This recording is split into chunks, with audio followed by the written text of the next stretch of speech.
often tell people that every man needs 3 relationships in their life. In order for you to have balanced life as a man, you need 3 relationships. First, you need a mentor, somebody that has gone the path that you want to go, that can instruct you and take you down the road, avoiding the pitfalls and avoiding the mistakes and avoiding the troubles that come that way. You need a peer, somebody that is at your level, at your equal, that you can mastermind with, that you can build a think tank, that you can go back and forth and discuss and argue and develop business. And then you need a mentee, whether it's your young brother or somebody that you bring into your business or an employee, somebody that you pour yourself into. Why? Because those people keep you accountable. Those people are the ones that check you. You know, you often have your little sibling, he'll ask you questions and he'll check you with authenticity and honesty and ask you shit. You're like, oh, whoa, like this kid's paying attention, right? Yeah. So every man in his life needs 3 relationships. And under those 3 relationships, Capital Code's been built. Mentors, peers, and mentees. But what I will say is, you know, going back to this idea of identity, is that think about how much of your identity isn't actually you. When you were born, you were given a nationality, you were given a name, you're given a religion, you were given a color, you're given a social security number, a passport number, your stock number, right? You're given your numerical human resource. This is your expendable character. And you were thrown off to the first programming camp, kindergarten, right? Where you were told to stand in line under the fluorescent lights. You couldn't raise your hands. You were told when you had to pee. You weren't allowed to be a child and play. And therefore, you were a failure and you were left behind if you didn't adapt into the system really quickly. You weren't able to graduate into the next degree, which is very interesting. And then you go into elementary school, you know, after your brain leaves that theta state of programming. And you start to realize that all these kids are being programmed by other people that have selfish intentions. And that you have to deal with that programming that you've gone through yourself and understand that the origin of the content that you consume may have ulterior motives. And you have to be able to explore them and be okay with changing your philosophy and your worldview and your lane if you perceive that you have been fooled. Your goal is to not have to worry about money. Whatever way you achieve that, whether your parents give you the money, whether you make your own money like we did, whether you fundraise, whatever it is, right? You need to be able to not worry about money so that you can focus on building, not hustling, dude. Hustling is cool when you're a brokey. Yeah. But when you have money, dude, the hustle mentality is going to keep you behind. People tell me, Luke, how much money do you make in a day? I don't calculate money by day. I calculate money by hour. How much do you make per hour? How much? My hour is valued at $2,500 to $20,000, depends on the day. That's what I value my hour at. Yeah. So I will not touch a task under. So this hour is worth $25,000 at a minimum. For example, if you want to make $1 million a year, right, which is you should be your base goal, because nowadays your real $1 million is $3 million, based off of inflation, based off of the bullshit, based off of the amount of money that's being printed. Potentially. So you're in a situation where now you have a little bit of money. You got to be operating differently, dude. People need to be focused on elevating themselves. And the way that you do it is when money is no longer your main focus. Your focus is building. Just because you're busy doesn't mean you're productive. True. I can see a lot of entrepreneurs, see how they conduct their daily lives, look at their daily habits and realize if they're going to be successful or not. Mm-hmm. Why? Because the allocation of time, which is one of the resources that you have, the allocation of energy, another resource that you have, and the allocation of attention, another resource that you have, are dispersed and they are dispersed everywhere. There is no sort of focused attention towards an objective. So everybody that says, oh no, I'm working hard, I keep trying, I'm always educating myself, I'm investing my time wisely. If you actually evaluate these people's lives, you would realize that it's bullshit.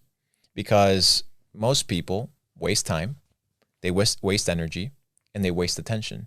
But if you could focus energy, time, and attention in the development of your character, in the development of your relationships, in the development of money-making skills, there's skills that help you make money.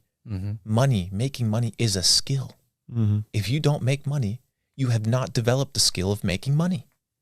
And for you to consider that you have is a lie. So if you look at your bank account and your bank account reflects X amount of balance, It's a direct correlation on your level of skill when it comes to making money. That's how I got started my entrepreneurial journey. I helped a company in Wall Street with Facebook ads, right? And I did it for free for 2 months. Free service, doubled the revenue with Facebook ads. After the 2 months, I called them like, hey, I want a contract. Like, I want a contract. They're like, okay, we'll talk about it next month. The next day, I turned off their ads. The next day, they called me, fly up to New York. Yeah. They gave me, I think, a $6,000, $7,000 a month retainer, right? So that's the entire premise, is you need to be able to provide value ahead of time, and you can get into the rooms. Consider money butterflies for the sake of the illustration, right? So let's say you want to catch butterflies. Butterflies equate to dollars. There's 2 ways that you can gather butterflies. The first way is build a net, right? Build a massive net. It doesn't matter how optimized the net is. It doesn't matter how sophisticated it is. You always have to swing in order to catch butterflies. That's most people hustling, right? They have to clock in, they have to post, they have to sell a promo in order for them to make money, in order for them to catch butterflies. That is not efficient. That is hustling. Why? That's where most people start, but you need to develop a second skill set, which is how to attract butterflies. How do you attract butterflies? By building a garden. Now, it might sound like a foo-foo concept, but if you build a garden, that means you need to build an ecosystem. You're building an ecosystem. Now your goal is to figure out how to make it all congruent and how to make sure people buy into that ecosystem and they don't leave to other gardens. You look at Amazon, that's a fucking garden, bro. That's a self-sustaining garden. They run, it's not just the Amazon platform. They run a plethora of platforms. Amazon AWS, IMDb. They have the Amazon Prime, ebooks. It's an ecosystem of what? Attracting money.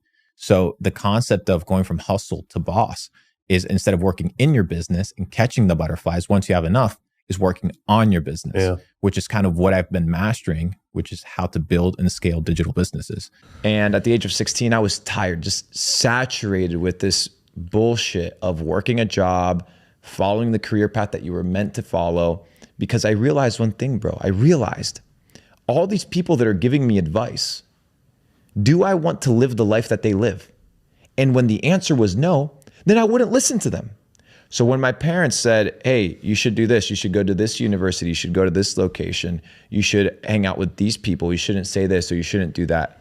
And then I evaluated the outcome of their life as much as I love them. I was like, well, I don't want the life that my parents have. I want a different life. Therefore, I have to achieve different things and I have to input different results. And I have to do different kind of measurements of business if I want to elevate. I can't be doing what my parents do. If my parents are doing 50K, 100K a month, I can't be capped by that mindset. I can't be capped by that information. You need to know what money is, right? What is money? Right now, pause the video. What is money? Define it. Most of you guys could not literally define what money is. Oh, well, money is a store of value. Or, well, money is power. No. These are things that money can give you, or attributes of money. But what is money by definition? Who can create it? How much can they create? What gives them the authority, right? All these things, you need to learn them. You need to learn them. Why? Because if you're going to pursue money, you better understand that which you're pursuing. Most of you guys don't have money because you don't understand anything about money. And you don't know what money is. Therefore, money eludes you. But if you want to attract money, you must first understand what it is. Second is to understand that for every action, there's an equal and opposite reaction, right? And I talked about this, right? And it's the idea of Newton's third law. Newton's third law dictates that for every action, there's an equal and opposite reaction. This happens in the natural world, but it can also happen and apply itself in our life. So people want uphill, we talk about people wanting uphill results with downhill habits. You can't have that. You need to choose what you want to commit to, right? You're going to commit to a shitty life or a great life.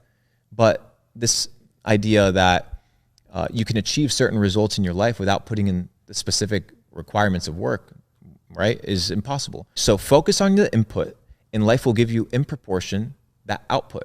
People want the output. People want the money. People want the cars. But nobody wants to put in the fucking work. Nobody wants to put in the hours. Nobody wants to train.